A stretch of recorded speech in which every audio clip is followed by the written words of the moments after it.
Chapter 6, we will cover eruption and shedding of the teeth. We will describe the 3 phases of tooth eruption. We will describe the initial growth of the tooth and the compensational change that will occur in the surrounding, overlying, and underlying tissues. First, we'll start with the pre-eruptive phase. This phase includes all movements of primary and permanent tooth crowns from early initiation and formation to crown completion. This phase is finished with early initiation of root formation. The developing crowns will move constantly in the jaws, so the crowns respond to positional changes of their neighboring crowns and changes in the mandible and maxilla as well. Permanent tooth crowns will move within the jaws, adjusting to the resorptive roots of the primary dentition and remodeling alveolar processes. Permanent anterior teeth develop lingual to the incisal level of primary teeth. Permanent premolars will shift from near the occlusal area of primary molars to a location within the roots of those primary molars. Maxillary molars develop within the tuberosities of the maxilla, and their occlusal surfaces are slanted distally. Mandibular molars develop with their occlusal surfaces slanted mesially. You can see in this image that the permanent teeth develop lingual to the primary. The prefunctional eruptive phase will start with the initiation of root formation. This prefunctional eruptive phase ends when the teeth reach occlusal contact. There are 4 major events that occur during this phase: root formation, movement to the oral mucosa, penetration of the crown tip through oral epithelium, intraoral occlusal or incisal movement until clinical contact.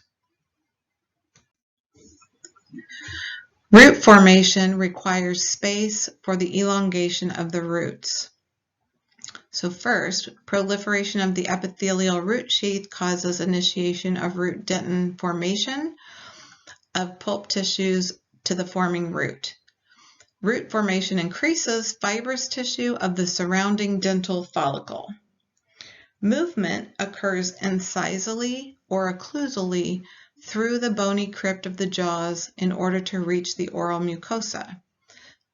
This requires the reduced enamel epithelium contact to fuse with the oral epithelium. Both epithelial layers will proliferate towards each other and fuse. Penetration is movement of the crown tip through those fused epithelial layers, which will allow the entrance of the crown enamel into the oral cavity. There is an organic developmental cuticle called the primary cuticle that covers the enamel.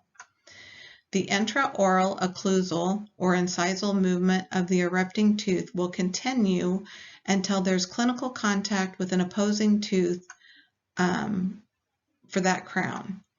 The clinical crown is the exposed crown. This is the part of the crown that extends from the cusp tip to the area of gingival attachment. The anatomic crown is the entire crown, cusp tip to the CEJ. These pictures are indicative of a prefunctional eruptive phase. You can see the permanent tooth in the first image looks more like an incisor, and it's developing lingual to that tooth.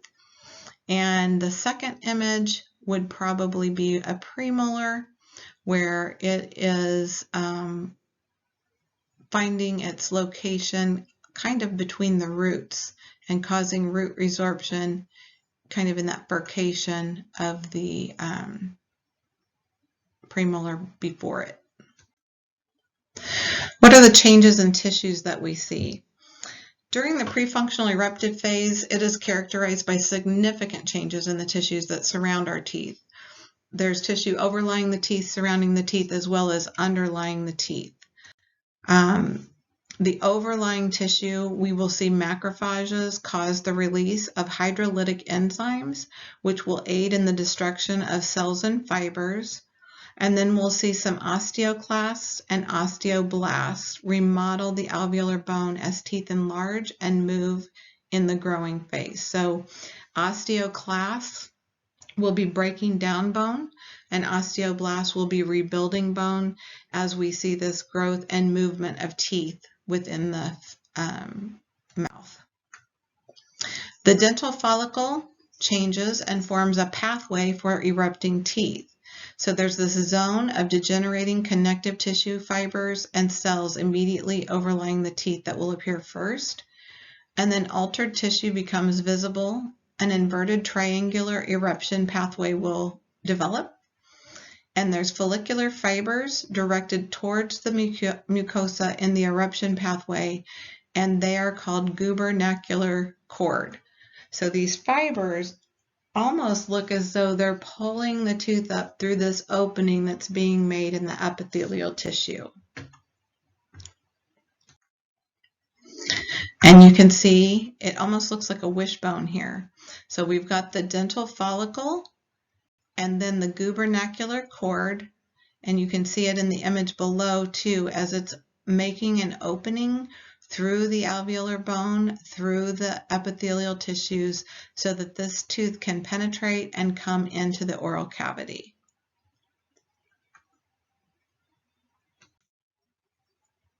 Primary teeth roots pose a problem for the process of eruption of permanent teeth. Resorptive process is similar to bony resorption for the emergence of primary teeth. So as that permanent tooth comes under or up behind a primary tooth, it causes the roots to resorb, which causes the tooth to become loose and shed. Permanent teeth will establish an eruptive path lingual to the primary anterior teeth, and premolars erupt under the primary molars, and permanent molars will erupt into that alveolar free space behind primary teeth.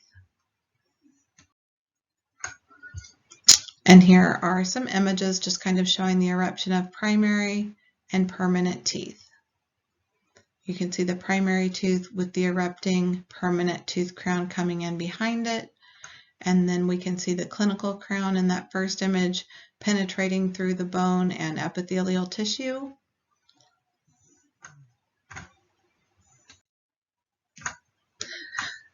Resorption of teeth arises from the action of osteoclasts and from monocytes of circulating blood. The osteoclast cell membrane is in contact with bone and becomes modified by an enfolding process called the ruffled border. There are hard tissue resorption, and it will occur in two phases. We've got the extracellular phase, where mineral is actually separated from collagen and it's broken down into smaller fragments. And then the intracellular phase is where the osteoclasts actually ingest the mineral fragments.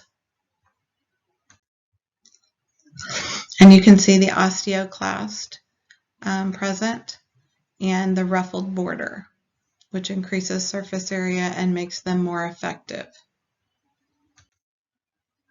Special fibroblast cells destroy the remaining collagen fibers, secondarily by ingesting them. Amino acids are used in the formation of collagen and can be used for bone formation. And fibroblasts are capable of synthesis as well as breakdown of collagen. They are the only cell that can do both. They both produce and break down collagen. Only posterior permanent molars will erupt through alveolar bone. So changes in tissues overlying teeth during the prefunctional eruptive phase are bone loss occurs as the tooth approaches the oral epithelium. The tooth organ epithelium makes contact with the oral mucosa. Oral mucosa ruptures and is penetrated by the tooth. And as clinical contact with the opposing tooth is made, the epithelial attachment shifts to the cervical area. Tissues will change from fine fibers lying parallel to the surface of the tooth to bundles of fibers attached to the tooth surface extending towards the periodontium. The cervical area fibers appear first as the root formation begins, and then bundles of fibers will appear on the root surface as the root elongates. The alveolar bone crypt increases in height in order to accommodate the forming root, and after teeth reach functional occlusion, those fibers will gain their natural orientation to solidify and stabilize the tooth within that socket. Some changes in the tissue that underlie the teeth. The crown will begin to erupt and gradually move occlusally, which will provide space for that lengthening root. The fibroblasts will form collagen at the root apex. The fiber bundles will become attached to cementum as it begins to form on the apical dentin, and trabeculae form a bony ladder at the apex of the tooth. Functional eruptive phase. This is the final phase. It's the final eruptive phase, and it takes place after the teeth are functioning, and it will continue for the life of the tooth. Root completion continues after teeth are in function. For primary teeth, it takes approximately 1 to 1.5 years for a root to be completed, and for permanent teeth, it's approximately 2 to 3 years before the root is complete. Most changes in this phase occur as occlusion is established. So mineral density of the alveolar bone will increase, principal fibers of the periodontal ligament increase in dimension and change orientation. Incisal and occlusal surface may wear down later in life, and when this happens, it can cause teeth to erupt slightly to compensate. And when teeth do that, this can result in a deposition of cementum on the root apex and in the furcation area of multi-rooted teeth, and the tooth is lying down extra cementum in order to cause the tooth to erupt more to reach opposing teeth for occlusion. Possible causes of tooth eruption. No one's really sure what causes tooth eruption, but the most frequently cited causes are root growth and pulpal pressure. Some other causes that have been discussed are cell proliferation, increased vascularity, increased bone formation around the teeth. Some additional possible factors include maybe endocrine influence, vascular changes, and enzymatic degradation. Elongation of the root and modification of the alveolar bone and PDL are thought to be important factors with tooth eruption. So now we'll talk about shedding of primary teeth. Humans are diffidonts, and that means that we have two dentitions. We have our primary dentition, and then we get our permanent teeth. Teeth from both dentitions are present when we discuss the mixed dentition period, and nearly 50 teeth can be accommodated during this 4-year period.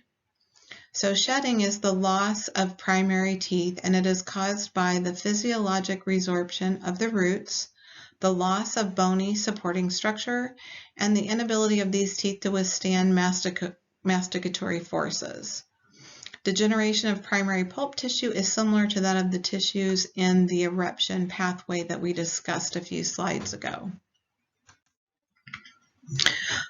So some comparisons of primary and permanent dentitions. There are differences not only in the morphology, but the histology of primary and permanent teeth. There are clinical problems in the developing jaw of a growing child compared with the jaw of the adult. The main difference between primary and permanent dentitions is the number of teeth. There are 20 primary teeth and 32 permanent teeth. Permanent teeth that replace primary teeth are called successional. 12 permanent teeth have no predecessor and are called accessional. Those are our molars.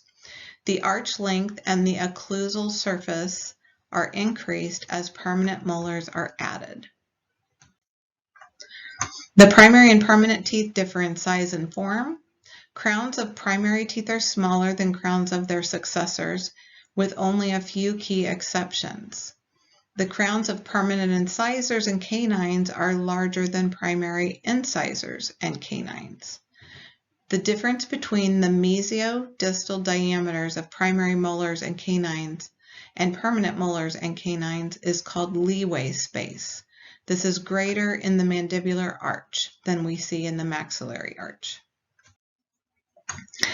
I like this chart, kind of shows you we've got maxillary permanent canines and premolars, and you can see where there is space there called leeway space, and that is hopefully to accommodate our molars that are coming in behind. Primary anterior teeth resemble permanent anterior teeth. Both permanent and primary incisors have single roots and incisal edges. Both primary and permanent canines also have single roots and a single cusp. Primary molars do not resemble the adult premolars that succeed them. The crowns of permanent molars are larger than crowns of primary molars, and primary molars have a larger mesiodistal diameter than the crowns of their succeeding premolars. Roots of primary teeth are shorter and more divergent than roots of permanent teeth. Flat, curved roots of primary teeth permit development of the crown of a permanent successor. Root shape dictates the shape of the root pulp.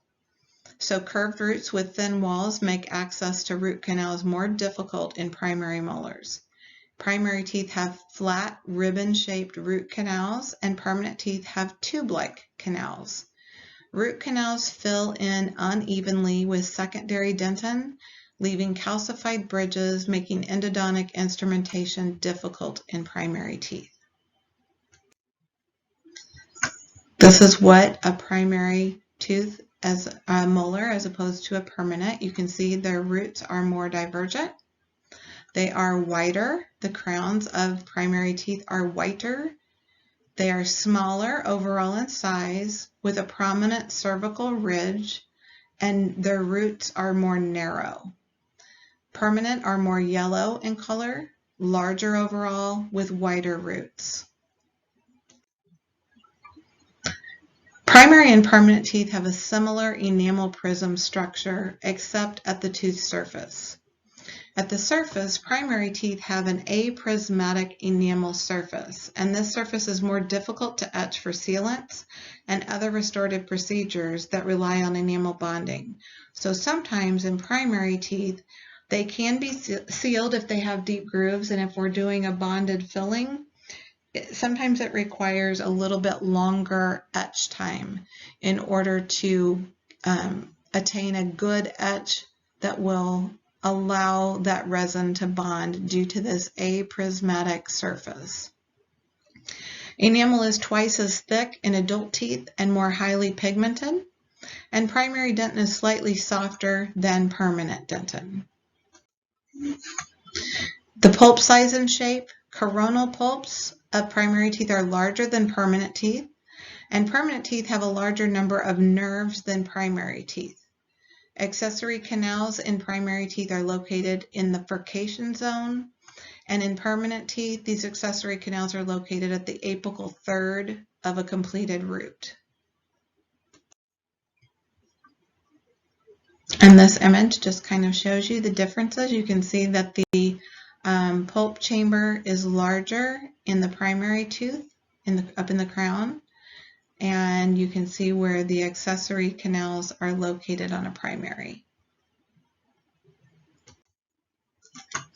The arch shape is similar anteriorly in both dentitions. The permanent dentition extends further distally, and differences in tooth size are critical in assessment for permanent teeth to erupt into alignment. We've got what's known as incisor liability. This is succession of smaller primary incisors with larger permanent incisors. So our permanent incisors are larger. So we've got, we're going to need extra space. And then we have leeway space, which is the difference in the mesial distal dimension between primary molars and permanent premolars. Primary molars are slightly wider mesial distal than permanent premolars. Primary roots are more susceptible to resorption, and resorption can cause gradual changes in the pulp. The first sign of pulp change is a reduction in the number of cells in the pulp. Nerve trunks will degenerate and some fibrosis occurs. Blood vessels remain until the tooth is exfoliated. In primary, tooth pulp is highly cellular during root formation. So as roots are completed, there are fewer cells and more fibers in primary teeth, and the fiber bundles become more prominent during root resorption. Nerve fibers will gradually organize in the pulp chamber of the primary tooth, and those nerve fibers will form a polexis as the tooth reaches functional occlusion.